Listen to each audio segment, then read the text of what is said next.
it's NurseAggz back with another video. Thank you guys for coming back to my channel. I make videos all about nursing and lifestyle and etc, etc. In today's video, I will be sharing with you all how to choose a nurse graduate program for you. So for those of you guys who do not know, I am a labor and delivery nurse, and I have been one for almost 2 years now. It'll be 2 years in August. And I am currently in the process of applying to grad school. I've applied to a total of 3, and I have heard back from 2 of them, which I did get accepted into. And I'm just waiting to hear back from 1 more. So without further ado, let's hop into today's video.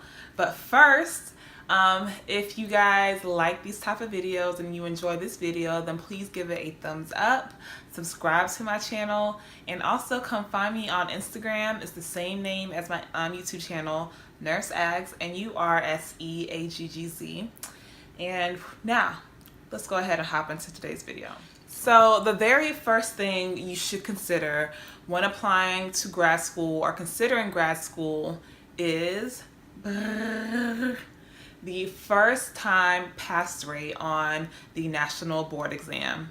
So no matter what specialty area you want to go into, whether that's family nurse practitioner, nurse midwife, CRNA, pediatric nurse practitioner, once you graduate from that program, you have to sit for the national board exam, and each specialty has their own specific exam. And you have to not only sit for it, but you have to pass in order to practice in your state and work as an advanced nurse practitioner. So as you can tell, this is an extremely important exam, and that is why you want to consider what schools have the higher first time pass rates, not just overall, but the first time pass rates on this exam. So what that just means is it tells you what percentage of students in that graduating class passed the national exam on the first try. All right, so that's the very first thing you want to consider. All right, and the second thing you want to consider, number 2, is the cost of the program. All right, so not just the cost, but what you specifically can afford. For me, I do not want to spend an arm and a leg on grad school. I do not want to pay the cost of med school for nursing grad school. So I was looking mostly at public schools. You know, not unless you balling in the dough, you know, you got that money to spend, which is amazing. You can afford to go to whatever grad school you want to. You want to make sure you consider, you know, scholarships, how much loans you'll get, and how much loans you really are willing to pay back as well. All right, the third thing you want to consider, which is a big one, is the clinical placement site and whose responsibility it is to find that for the students. It can either be the school's responsibility or it can be the student's responsibility. And I mean, obviously you want to go to the one that has, you know, where it's the school that places you, but there's some caveats to that I've learned along the way. Whenever it does come to the school placing you, oftentimes that school is going to be a lot more expensive. Now, they try their best to place you, but they can't guarantee that they're going to place you in a location that is convenient for you. You might have to actually move cities, so that's a caveat.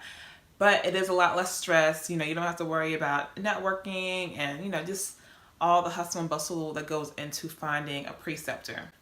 On the other hand, some schools require the students to find their preceptor in their clinical site. Yes, it's a little bit more stressful. However, in my experience, it is often the schools that are a lot more affordable. You win some and you lose some. If you are the type of person that already know several advanced nurse practitioners who might consider you as a student, or if you consider yourself outgoing, you take the initiative, you like to network with other health professionals, then this might be a good option for you. The fourth thing you want to consider is whether you want the school to be online or in person. A third option, which is, you know, it's not majority, but there are programs that offer a combination of both, which are hybrid programs. So some classes are online, some are in person, or you might have classes that require you to be on campus a certain number of times throughout the semester. That is what I'm interested in. It's the best of both worlds. I do plan on working full time as a student, and I don't think I can afford going to class every day. But on the other hand, I do want to be able to reap the benefits of going in person and learning, face to face with my instructor, and also kind of forming a relationship with other classmates and students. The last thing you might also consider, you might want to do a dual specialty program. So there are several programs throughout the country that allow you to do basically graduate with 2 specialty areas. So for example, you might want to be both a family nurse practitioner and a certified nurse midwife. There's some programs that allow you to do that in a condensed period of time. And that concludes it for you guys. I hope this was helpful for someone out there. If you have suggestions on other video topics you would like me to discuss, then please leave that down in the comments as well. And I will see you guys on the next video. Deuces.